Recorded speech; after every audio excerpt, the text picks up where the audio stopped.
आहे कोणत्या गटातून केलेला आहे आणि कोणत्या पक्षाकडून केलेला आहे?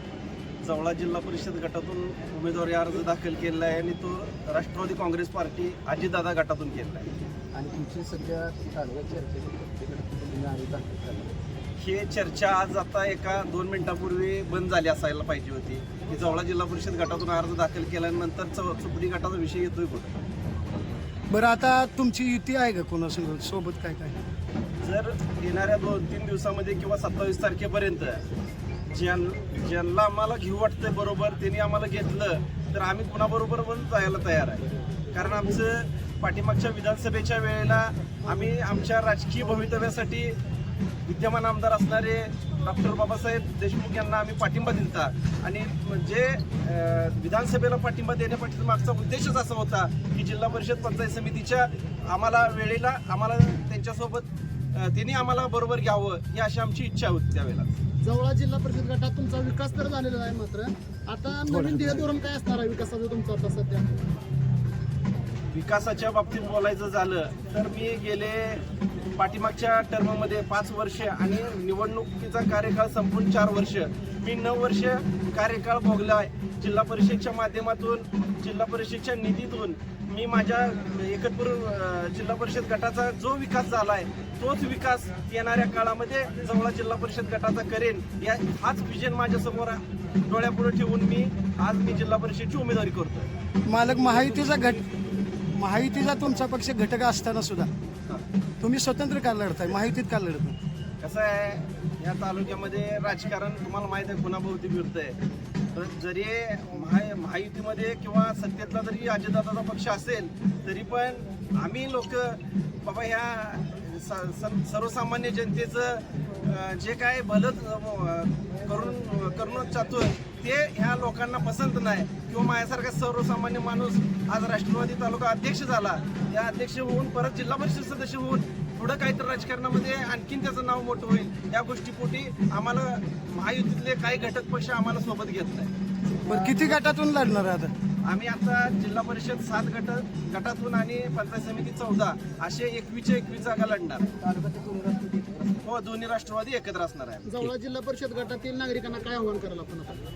जवळा जिल्हा परिषद गटातील नागरिकांना आव्हान एवढंच करेन की माझ्याकडून थोडीशी मिस्टेक झाली की आरक्षण 13 तारखेला डिक्लेअर झाल्यानंतर अतुल पवारनं 14 तारखेपासूनच काम करायला पाहिजे होतं. पण राजकीय कोणाबरोबर तर गणित असते, राजकीय समीकरण कोणासोबत तर असल्यामुळं गेले 2 महिने माझं वेस्टेज गेलं. त्यामुळे 1 महिना झालं मी जवळा जिल्हा परिषद गटामध्ये काम करत असताना जवळा जिल्हा परिषद गटातील सर्वसामान्य शेतकरी, सर्वसामान्य जनता आणि कष्ट करणारी जनता आहे त्यांना मी 1 महिन्यामध्ये जाणून घेतलं की बाबा जवळा जिल्हा परिषद गटामध्ये कशाची कमतरता आहे या गोष्टी मी जाणून घेतलेत. त्यामुळं येणाऱ्या काळामध्ये जवळा जिल्हा परिषद गटामध्ये त्याच व्हिजनवर त्याच विकासावर मी काम करण्याचं त्यांना आश्वासन दिलेलं आहे. आता वाटाघाटी तुम्ही कामाचा एक धडाका लावला आता सध्या आणि इथनं पुढच्या काळात परत अशी नवीन काही काम आपल्याला राहणार का त्या गटात किंवा त्या भागातली?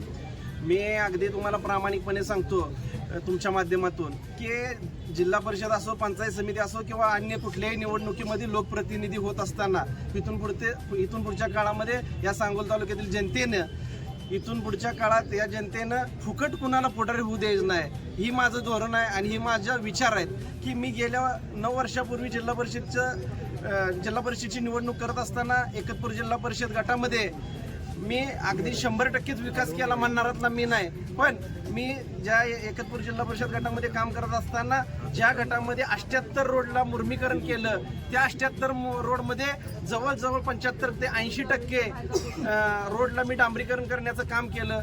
आणि एकतपूर गटामध्ये पाण्याची समस्या असताना त्या एकतपूर गटामध्ये पिण्याचं पाणी आणि शेतीला वापरायचं असणाऱ्या पाण्यासाठी एकतपूर गटामध्ये असणारे सर्व वड्यावरती बंधाऱ्याचं काम करण्याचं मी काम केलं आणि त्या बंधाऱ्यामधील खोलीकरण करून जास्तीत जास्त पाणीसाठा कसा होईल हे बघितलं.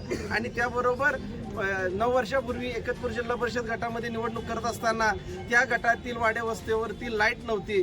तर मित्रांनो, मला तुमच्या माध्यमातून एवढं सांगावं असं वाटतं की 1384 पोलचं काम करत असताना किमान 85% पोलवरनं लाईट मी प्रत्येकाच्या सर्वसामान्याच्या घरापर्यंत पोहोचवले. तेच विजन माझं जवळा जिल्हा परिषद गटामध्ये असेल. आता वाटाघाटीसाठी जर बोलवलं तुम्हाला समजा तर तुम्ही जाणार का? नाही, वाटाघाटीमध्ये जर बोलवलं तर निश्चित सन्मानाची वागणूक मिळत असेल. सन्मानानं आम्हाला आमच्या राजकीय भवितव्याचा विचार करून आम्हाला ज्या अपेक्षित तेवढ्या जागा मिळत असतील तर निश्चित पद्धतीनं आम्ही कुणाशीही तडजोड करायला तयार आहे. तुम्ही कोणासोबत इंटरेस्टेड आहे आता युती करण्यासाठी? नाही, कसं आहे, राजकारणामध्ये कोणच कोणाचं नसतंय, लक्षात ठेवा. ज्याचं त्याचं जुळेल त्याच्याबरोबर जात असतो माणूस. विधानसभेला तुम्ही भाजपचा तालुका अध्यक्षपदाचा राजीनामा दिला आणि बाबासाहेबांसोबत तुम्ही निवडून त्यांना पाठिंबा बी दिला. आता तेच शेतकरी कामगार पक्ष जवळ्यातनं तुम्हाला पाठिंबा देणार का? निश्चित देणार. धन्यवाद.